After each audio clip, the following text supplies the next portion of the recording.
Teman-teman, pernahkah kalian berpikir kenapa harga barang di pasar selalu berubah-ubah? Siapa yang menentukan harga itu? Pemerintah, pedagang, atau kita sendiri? Jawabannya ternyata sudah dijelaskan ratusan tahun lalu oleh tokoh besar Adam Smith sebagai bapak ekonomi klasik. Hari ini kita akan mengenal pemikirannya yang udah mengubah ekonomi dunia. Adam Smith lahir di Skotlandia tahun 1723. Ia dikenal sebagai filsuf dan sebagai ekonom. Karya monumentalnya adalah The Wealth of Nations tahun 1776 yang menjadi dasar lahirnya ilmu ekonomi modern. Ia menunjukkan bakat luar biasa dalam belajar sejak usia dini. Bahkan, ia masuk Universitas Glasgow pada usia 14 tahun. Di sana, ia mendalami filsafat moral di bawah bimbingan Francis Hutcheson.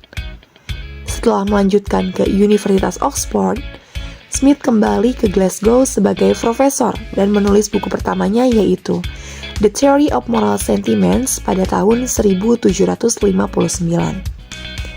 Namun, karya terbesar Smith yang paling berpengaruh adalah An Inquiry into the Nature and Causes of the Wealth of Nations yang diterbitkan pada tahun 1776.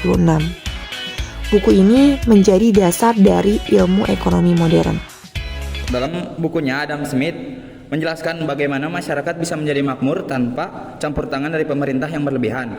Ia percaya bahwa setiap individu ketika mengejar kepentingannya sendiri secara tidak langsung membantu meningkatkan kesejahteraan masyarakat.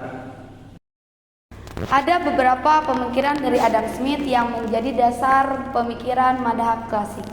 Pertama, invisible hand atau tangan tak terlihat. Menurut Smith, ketika seseorang mengejar keuntungan pribadi, sebenarnya ia juga membantu menciptakan kesejahteraan bagi banyak orang. Kedua, laissez-faire yang berarti biarkan bekerja bebas. Artinya, biarkan pasar bekerja sesuai mekanismenya sendiri tanpa ada intervensi berlebihan dari pemerintah. Ketiga, pembagian kerja dan spesialisasi. Dengan membagi pekerjaan sesuai dengan kemampuan, produktivitas bisa meningkat dengan cepat. Contohnya dalam pabrik jarum, setiap pekerja punya tugas khusus. Hasilnya jauh lebih cepat dibanding jika satu orang mengerjakan dengan semuanya. Smith menyarankan bahwa membagi pekerjaan menjadi tugas-tugas kecil akan meningkatkan produktivitas. Dengan pekerja fokus pada satu tugas, proses produksi menjadi lebih cepat dan efisien.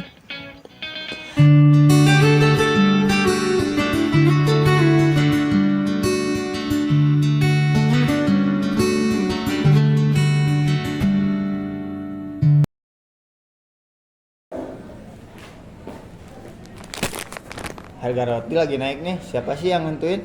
Ya tergantung pembeli, kalau banyak yang beli ya naik, kalau sepi ya turun.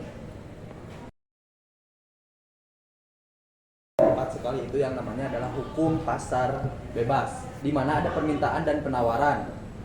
Harga bisa menyesuaikan dengan sendirinya, seolah-olah ada tangan yang tak terlihat yang mengatur semuanya. Smith berpendapat bahwa pasar dapat mengatur dirinya sendiri tanpa campur tangan pemerintah. Ini berarti bahwa individu yang berusaha untuk kebaikan pribadi mereka sendiri akan secara tidak langsung menghasilkan kebaikan sosial secara tidak sengaja. Pemerintah gak penting dan gak usah ikut campur ya, Smith. Ya benar sekali, bukan berarti pemerintah tidak penting, tetapi jika banyak campur tangan dari pemerintah, maka efisiensi harga pasar akan menghambat. Biarkan kompetensi berlanjut supaya dampaknya bisa terjadi bagi kita semua. Dalam sistem pasar bebas, keuntungan seringkali hanya mengalir pada pemilik modal besar yang bisa memperbesar kesenjangan antara si kaya dan si miskin. Pemikiran Adam Smith menjadi dasar bagi ekonomi kapitalisme dan pasar bebas. Ide-idenya menginspirasi banyak negara untuk mendorong pembangunan ekonomi. Namun pemikirannya juga mendapat banyak kritik. Beberapa ekonom modern berpendapat bahwa pasar bebas tanpa regulasi bisa menyebabkan kesenjangan sosial dan monopoli. Meski begitu, kontribusi Adam Smith tetap menjadi fondasi penting bagi ilmu ekonomi hingga saat ini. Smith kurang mengakui pentingnya peran pemerintah dalam pasar. Kenyataannya, peran pemerintah sangat dibutuhkan untuk mencegah monopoli dan juga melindungi masyarakat dari praktik bisnis yang tidak etis.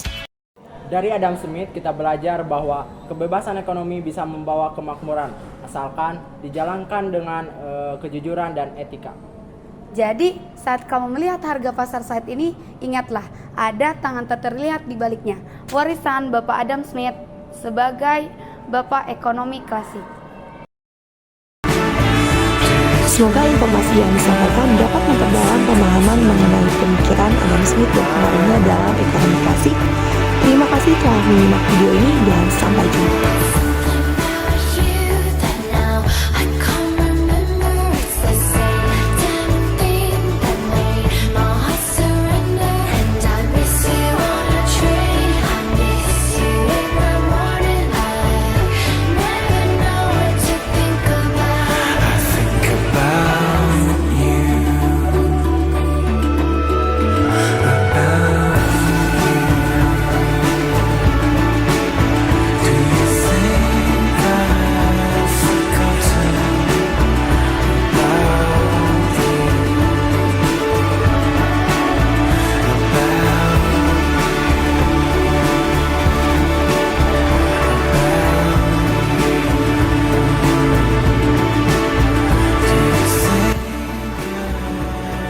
Cukup sekian penampilan video edukasi dari kelompok 2 dan sampai jumpa lagi di pertemuan selanjutnya. Terima kasih. Wassalamualaikum warahmatullahi wabarakatuh.